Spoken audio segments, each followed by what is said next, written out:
kemarin kan soal Pak Haka ya, yang kemarin kan sudah ada hak jawab juga, terus ternyata dijawab lagi pihak lawyer dari Pak Haka melihat terkait somasi itu. Ini gimana nih mungkin setelah mendengar statement dari lawyer Pak Haka sendiri?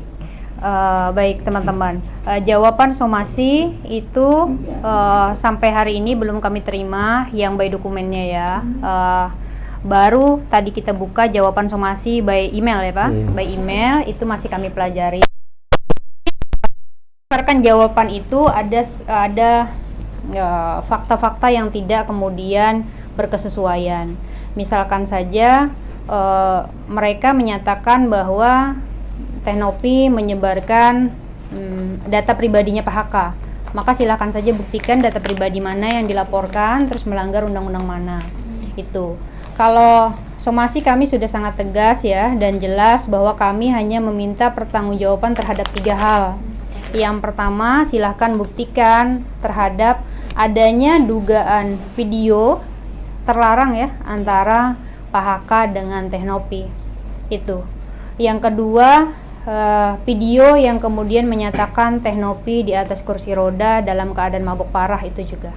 Karena 2 dokumen itu penting bagi kami. Ada dan tidak adanya dokumen itu merupakan tindak pidana. Kami sampaikan kepada penasehat hukumnya Pak Haka, ada dan tidak adanya dokumen itu merupakan tindak pidana. Karena apa? Mendokumentasikan orang lain tanpa izin dan tanpa hak merupakan pelanggaran hukum pidana. Jika memang mereka menyatakan itu ada ya, dan itu sudah dikonfirmasi di media ya, mereka meyakini bahwa itu ada. Jadi nanti di kepolisian silahkan tunjukkan itu kalau berani menunjukkan. Gitu. Tapi kalau tidak ada, justru lebih parah lagi. Artinya memang penggiringan opini untuk menghancurkan Teknopi ya di media yang sedemikian rupa, secara sistematis dan secara terstruktur, gitu ya. Kenapa kami sampaikan begini? Karena somasi itu memang langkah hukum yang kami lakukan. Ada hal-hal yang sebenarnya orang umum lainnya tidak mengetahui apa maksud dan tujuan dari somasi itu. Kami sampaikan maksud dan tujuan somasi itu selain untuk klarifikasi juga memancing pihak sebelah mengeluarkan apa yang mereka miliki. Buktinya, faktanya itu terjadi keluar security yang teman-teman saksikan ya. Security yang kemudian yang sangat hafalnya terhadap kejadian. Sedangkan kejadian itu 3-4 tahun yang lalu. Gitu ya.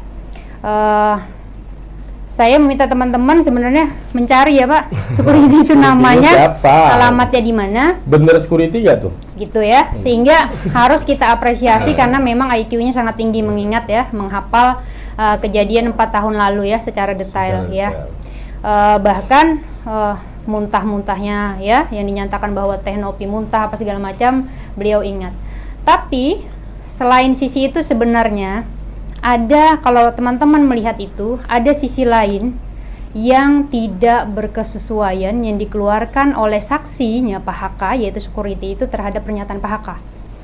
Salah satunya adalah security itu menyatakan bahwa kamar yang ditempati adalah kamar tempatnya Teteh menyimpan ODGJ yang sedang dalam perawatan. Itu ya, yang pertama. Sehingga apakah mungkin kemudian Teteh dengan Pak Haka berada di ruang sama-sama ya, berada di ruang yang di dalamnya ada beberapa ODGJ. Gitu yang pertama. Terus yang kemudian security ini bertindak untuk dan atas nama siapa? Kalau dia bertindak untuk dan atas nama security lokasi, maka dia harus ada izin memberikan itu dari manajemennya ya. Kalau tidak ada, maka harus siap memberikan nanti kesaksian di kepolisian, dan kalau memang itu adalah keterangan yang patut dan diduga tidak benar, maka harus siap berhadapan dengan hukum memberikan keterangan palsu. Gitu teman-teman. Berarti ada beberapa yang dibidik nih kan, security ngomong, terus ada juga DJ ya? Teman-teman itu sahabat. DJ nggak ada ya? DJ nggak ada. Teman dari sahabatnya Nopi. Kami belum lihat. Panjang banget ya. Kami belum lihat teman-teman. Tapi perlu kami sampaikan ini permasalahan serius ya, permasalahan serius yang kemudian juga tidak ada dari kami untuk bermain-main terhadap permasalahan ini. Apa yang kami keluarkan itulah kemudian data dan fakta yang kami miliki. Jadi kalau kemudian saling tantang menantang, kami siap menghadapi itu. Silakan kemudian dibuktikan. Setelah dapat ini kan sudah dapat bikin by email ya, mungkin akan dipelajarinya seperti apa, dan kedepannya langkahnya kan ditantang. Jika ingin melaporkan silakan dilaporkan. Mungkin dari Novi seperti apa? Tentu ada mekanisme terhadap pelaporan karena ini jarak jauh teman-teman. Perlu kami sampaikan ke teman-teman, mungkin ada sebagian orang yang sudah paham terhadap hal ini, bahwa kenapa harus ada somasi, karena pelapornya jarak jauh gitu ya. Jadi ada somasi, tentu pasti akan laporan itu berada di pusatnya kepolisian, di Mabes Polri atau di lokalnya sana ya, di Polda Jatim. Nah itu yang kemudian makanya perlu langkah somasi 1 dan 2, dan itu akan kami tempuh. Nah jawaban somasi itu berisi menolak seluruh dalil-dalil. Bagaimana kemudian orang yang menantang, orang yang menyampaikan terus menolak dalilnya sendiri. Terus siapa yang mendalilkan gitu? Kan mereka yang mendalilkan. Silahkan dibuktikan gitu. Dibuktikannya bisa melalui kami secara pribadi kalau memang kemudian tidak mau melanggar undang-undang, atau kemudian melalui kepolisian ya Pak, silakan, nggak apa-apa. Tapi kami tekankan, ada dan tidak adanya video itu merupakan tindak pidana yang dilakukan oleh pihak HK gitu ya.